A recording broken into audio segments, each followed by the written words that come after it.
Hello, today we're going to work on this shoe. This shoe is a fun shoe because we get to talk about a lot of different things today. So we're going to talk about quality of leather, which is much different than when we're talking about a quality of garment that's made with just your natural cotton fibers or even polyester fibers. So what you know about garments based on that, you're kind of going to want to push that to the back of your head because it's not really going to apply here in most cases. We also get to talk about some colored leather. So we'll have two different types of leather because this and this section right in here and this shiny one here, we've got some different things going on. We're also going to get to talk about cleaning the canvas on the inside of your shoe. And while we're at it, we're going to talk about hardware. So we'll get a lot of things going on. The first thing we're going to do is talk about our grains of leather. That's how we determine the quality of leather. So at the top, we're going to have a full grain. And full grain is where we use the most grains of our hide. So it's a thicker leather, which makes it more durable. We use that a lot in our biker vests. Will often be a full grain leather. Vests that have a concealed pocket inside will often be a full grain leather so they can support the weight. Now at the bottom of our list is going to be this shoe. It's going to be bonded leather. So the main type of bonded leather that you're going to be most familiar with is patent leather. So that's this shiny leather here. And it's shiny because it's bonded leather. So let me explain that to you. So when they go through the leather making process, they want to use as much of the leather as possible. And not everything is going to be a full grain leather. There are just some things that you wouldn't even want in a full grain leather. You wouldn't want a flowy leather skirt to be full grain leather. And when you want a shiny shoe like this, you can't make that out of a full grain leather. So to use the most of our leather, we're going to come up with some different kinds of grains. So we have our full grain and bonded leather, and when we do bonded leather, it's the excess bits of the process. So they take all like the leather scraps and they meld them together. They bond them with some kind of adhesive, and they make a whole new kind of leather fabric sheet, if that makes any sense, based out of that. So now we have a whole new thing. It's could be from all one hide, it could be a couple different hides, but we've used some adhesive, we put it all together. Now we have a sheet that we can use to make things. Now once we make things on top of that sheet, because it's all just kind of a pieced together, glued together thing that may not necessarily be the prettiest looking thing, we're going to put a coating on top. Now your shoes are almost always going to have a coating on top. It's a factory coating. It's something that will protect the shoe, especially, well, it's like training wheels. It's there so that while you're learning how to take care of leather, you don't have to worry about it. And it's also there so that you don't have to take care of it right away. You can just go out and you can wear it for a while. Now, this coating is different than that coating. That coating will come off as you wear it, as you clean it, as you use the shoe. This is not a coating like that. This is a coating in usually polyurethane. It's a permanent coating. Once it comes off, then we have some other issues that we need to talk about. But for today, it's polyurethane coating, and we're just going to talk about how to clean it. Now, you can condition a bonded leather item. However, it's not at all going to be like conditioning any of the other leather things that we have. It's going to be more like vinyl. As a matter of fact, a lot of how you handle this kind of leather is really similar in nature to vinyl. So if you know a little something about vinyl, you can usually apply it to your patent leather. So now that we have that, let's talk about the hardware. Now I've already gone ahead and cleaned this one side, so we're just going to do the other side. So hardware is our metal objects on our leather. So here it's going to be these rivets in our shoe. It could be studs. It could be any other metal thing that has been put onto our leather garment or shoe. And today we're going to use Never Dull. This is one of the best products. A boot black who mentored me turned me onto this very early in. I've used it a number of times. I love it. It's really great. This is from Missouri. One of the best things about it, it tells you quite a bit about on the side on how to use it and what you need to do. And it's for cleaning and polishing our metals. So this, not necessarily the safest for you and your skin. And I know, but Ashley, you've already told us that we're not allowed to use things on our shoe that we wouldn't use on ourselves. We're not using this on the shoe, we're using this on the hardware. And yes, there's going to be times where we touch the leather with it. You're not really going to be able to help with that. But it's going to be a really small amount for a really short time, because after we use this, we're going to clean. So we use this and then we clean our leather. You don't just use this and then don't clean your leather. You have to do the cleaning and the using this back to back, okay? Because again, we don't want any kind of thing to build up or start degrading our leather. So because I don't want that on my skin, one of the things I keep in my kit is some gloves. These are really cheap because I don't really use a lot of gloves, and I don't use them very often because I do like to be very hands-on. And as you can see, this metal is a distressed metal, and it's a dark metal. So it's not going to have that shine that you might expect to see. And these aren't really very dirty. These are my husband's going out shoes, but they're his going out to something where Ashley has to be a boot black and doesn't have time to take care of his shoes. So he has these because we can put just an alcohol wipe in his pocket, and if something happens, he can just wipe off his own shoes. It's really easy and lets him look really nice while not having to put in a whole lot of effort into it. Because, guys, sometimes we work smarter, not harder. So we use a circular motion because we're polishing. So if you've ever polished silverware, it's that same kind of scrubbing, polishing motion that you're going to have. Because of the color and type of metal here, it's not going to get super shiny. These aren't very dirty. So I'm not going to spend a whole lot of time going over it. Just enough to make sure that I've gone over the whole metal part of it. Once we're done with the front, we also want to make sure we get the back.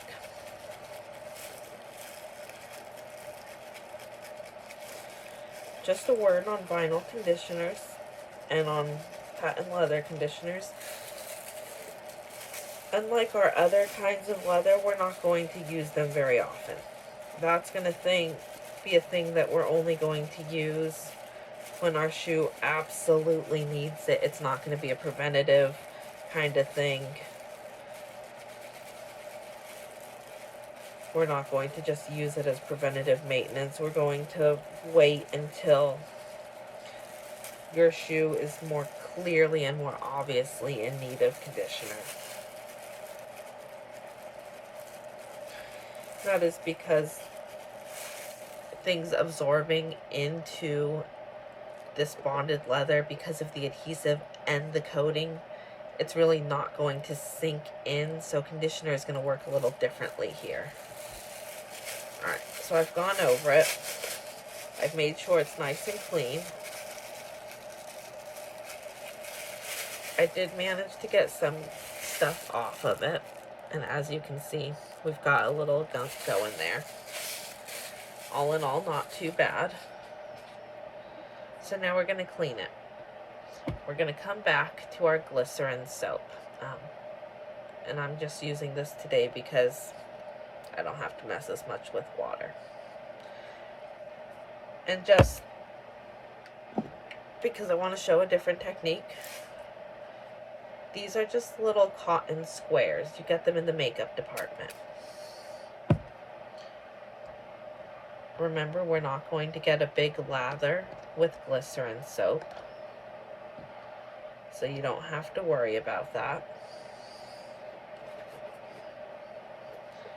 We're cleaning, so I can use this cotton, but I wouldn't necessarily use it if I wasn't trying to get something off. And you don't have to use the glycerin soap unless there's something on your shoe. And honestly, I can't tell you the last time that my husband wore these, which means I don't remember the last time they were cleaned. It could have been as long ago as 5 years ago when I was pregnant with youngest. That's been a hot minute, so I just want to make sure. And since we did use the hardware cleaner, and you don't have to use the hardware cleaner often or every time, you honestly just need it when your hardware is dirty. And again, I'm going to be real honest here. I hate lacing shoes with a passion. I try to avoid it whenever possible. And you can still get a really good clean by loosening up the laces and getting under it, which is often what I'll do. So now that I've done that, we're just going to go ahead and spray the shoe. And then I'm just going to wipe. Now, you'll notice I did not spend any more time cleaning around the hardware than I did the rest of the shoe. Patent leather is really easy to clean because everything basically is just going to wipe right off of it. So we used the glycerin all the way around to make sure that the shoe wasn't really dirty, but also because we want to clean these genuine leather parts. And sometimes it's just easier to clean the genuine leather alongside. That way you're not having to differentiate and get really into there. The cleaning isn't going to, it's not going to hurt the shoe to have additional cleaning.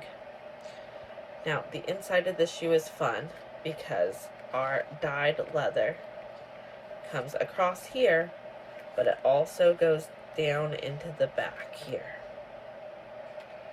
And we have some different, so the inside of leather often feels like a hard suede.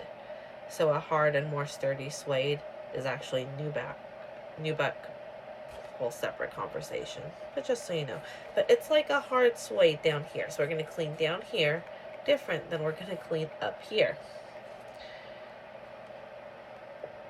Again, I'm just going to reuse my little cloth right here, since this is a small area. There's no reason for me to really get different things.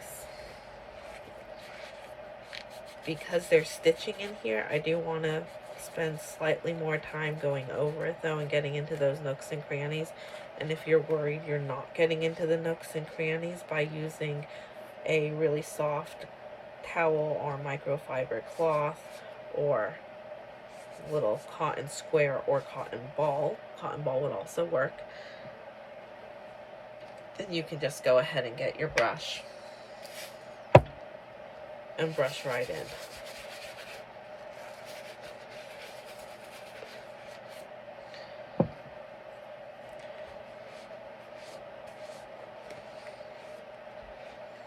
You're going to wipe off all your excess. Now, the bottom down here is going to be harder to clean, and it's going to be almost impossible to show you how to clean it. So this is a suede eraser. It's how we clean our suede material. The white side here is much softer than the gray side. This one is a little grittier. So this is for your nubuck. This is for the kind of leather that we often see on like a suede work boot. We're going to call this all suede, and then under our suede umbrella, we're going to put your soft suedes and your hard suedes, and then we're going to name them nubuck and suede. It just makes it a little bit easier when we talk about it to branch out how you use the terminology there. So this is your soft suedes, and this is your nubuck, or your harder suedes, like your work boots or your work coat. So I know Carhartt makes some of those like work suede heavy jackets, right? So that's going to be what we're talking about. We're not talking about the kind of suede that you would find on a dress shoe or on a designer jacket. That's a different kind of suede. You won't find a nubuck on a skirt because it's not going to flow. So hopefully that helps you differentiate. This down here is harder and grittier, so I want to use this grittier side of. So a suede eraser is there to help you lift up the suede so that you can get those hairs and everything, those grain parts up to clean them.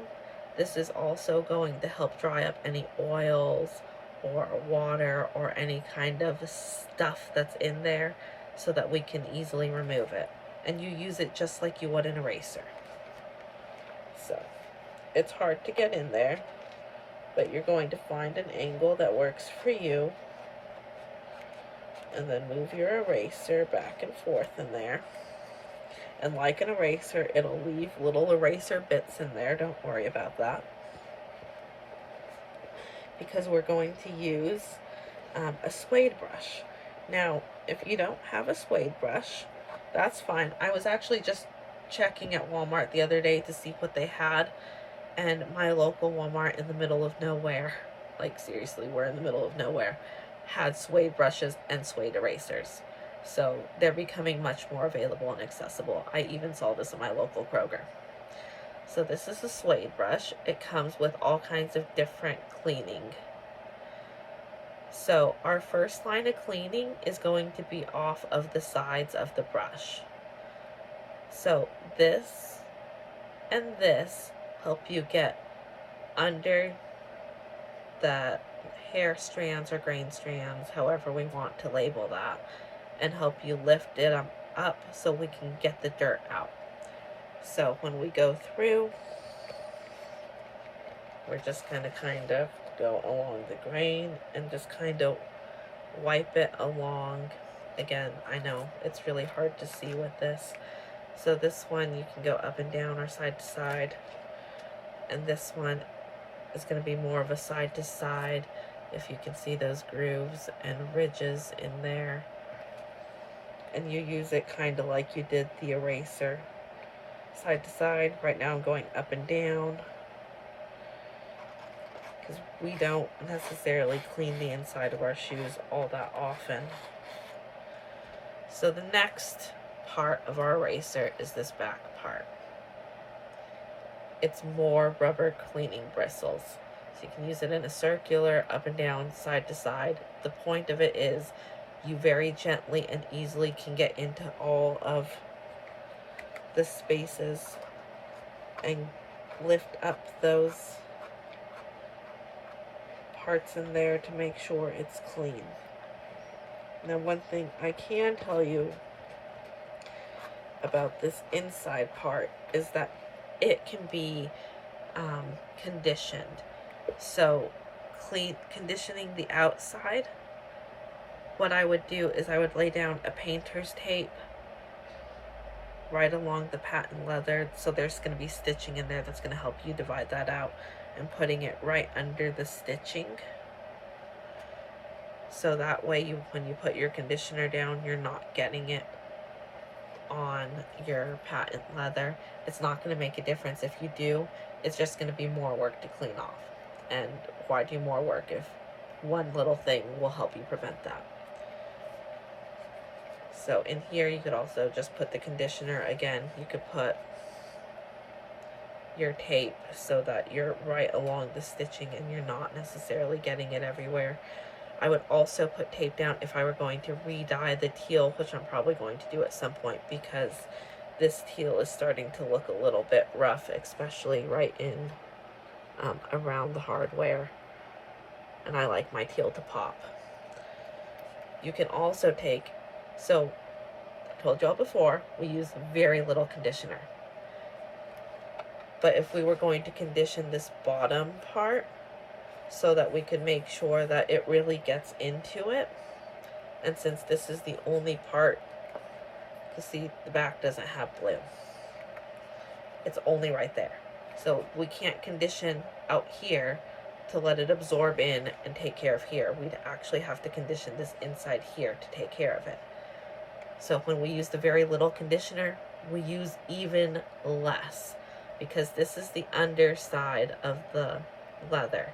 That means that this underside is actually going to absorb 10 times more in than the outside will. It doesn't have those outside coatings or outside barriers, so it's just going to go straight into the middle of your leather. So less is always more there. Now, this side of our leather brush we're not going to use because it's going to be way too harsh for what we're dealing with here in such a small area.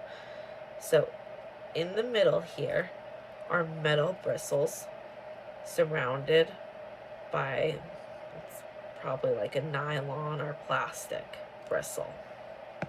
And you can see the two-toned effect there. So this is more for nuback, for that harder. It really gets in there.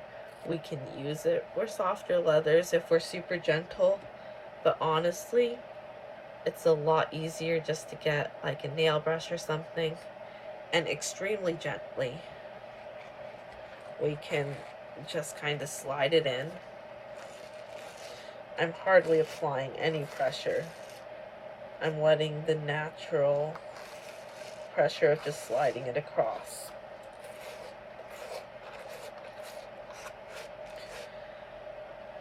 Now, we also have the fun inside canvas and this bottom here. So how do you clean that? There's a couple ways you can. It depends on how long it's been cleaned, how long it's been worn, what it's been through. So as you know, your feet contain bacteria because our skin contains bacteria. It's part of being human. Well, that will absorb in as we wear our shoes. So we want to kill the bacteria. If we want to kill the smell and neutralize the sweat, we can balance out the pH levels using some vinegar. Actually, this is my vinegar. Sorry, guys. So this is the same 50-50 vinegar solution we used when we worked on the salt stains on our shoes. So we have 50% water, 50% vinegar, half water, half vinegar, 1 part water, 1 part vinegar, whichever makes the most sense to you. So if we're cleaning the inside of our shoes regularly, so maybe once a month we clean it to deal with the bacteria, and the next month we work on the pH balances. That's what this would be for. Again, I don't know the last time I cleaned this. So I want to use alcohol, 70% isopropyl alcohol. And I'm just going to spray it in. And spray it along the canvas. I very carefully sprayed so that I wasn't getting too much on the leather, because it will dry the leather out. But ultimately, I'm not super worried about that because we're going to condition this. We're not going to condition this today. I'm actually going to make a special conditioner with teal dye, and we'll come back and do that at a later date. Now, you can just let the alcohol soak in, or you can get you a nice brush, spraying down, because remember, the horsehair bristles in here are partially held in together. They're clamped in, of course, but they're also held in by glue. We don't want the glue to deteriorate and have our bristles fall out. So we're always going to spray down, and when we set our brush down to dry, we're going to set it down. You don't need a circular motion for this. You can. So however you would otherwise clean canvas, you can also do that. But we're starting with this alcohol so that we can make sure that we're killing off the bacteria. That will help with any smells caused by the bacteria. It may not necessarily help with that sweat smell. That's what your vinegar will be for. When this is all dry, you can also put in some baking soda and then just dump it out and wipe it out. That would also be fine. So, gonna let the inside dry, putting this basting. So the outside now. We're finally at a point where we want to clean the patent leather. I know this is the moment you're waiting for. It's so easy. So these are those little sterile alcohol wipes that you find in a first aid kit. You can buy a whole bunch of them for super cheap, and you don't need very much. This is the size of the square we're dealing with. If I were cleaning both shoes, I would use them for both shoes because I'd use one side, one part for one shoe, one part for the other shoe.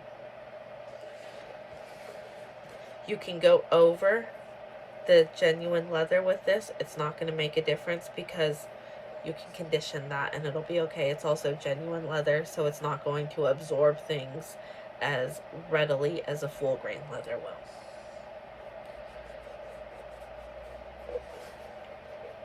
And your goal is just to make sure you don't have any streaking.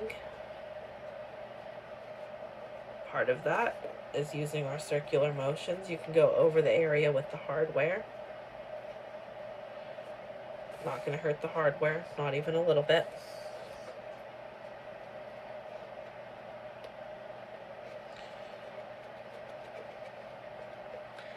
And now you're probably going to ask, but Ashley, what happens if our nice, crisp shoe has a problem?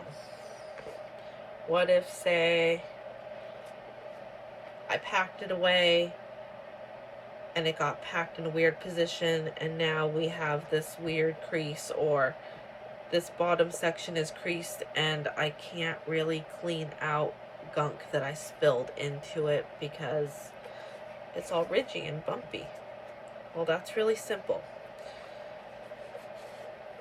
For your tongue or a patent leather garment, if you have a problem, much like your other leathers, we use an iron. You put a towel down around your garment and you iron over it. So I would iron on the towel. You use a low heat, not a high heat. And when you're done ironing, you set it down in the position you want it to be in. So there you have it.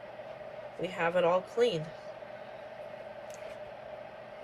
Now, patent leather is going to be really difficult to repair and restore if we have some problems. There are some easy things we can do. For instance, I always keep a Sharpie in my kit. I have a little spot right there where you can see that it's not quite the same color. When I'm on the go, honestly, a Sharpie's going to do the trick. We can use our leather dye. The leather dye is really not going to work on the polyurethane, so you have to have it coming off before that works. That's why I like the Sharpie, a really fine Sharpie, to get into those little itty bitty spots. To do a big repair on this, if I had a gouge taken out or something, it's really hard to do. You could buy a filler, like a vinyl filler. You can also use some nail polish depending on how big the gouge is, but that's more of an advanced technique that you would want to probably take to your local boot black or to a local shoe repair store before you even tried to do that at home. But there you go, there you have it. There is our nice, clean, happy bonded leather patent leather shoe. Thanks so much, guys. Have a good day.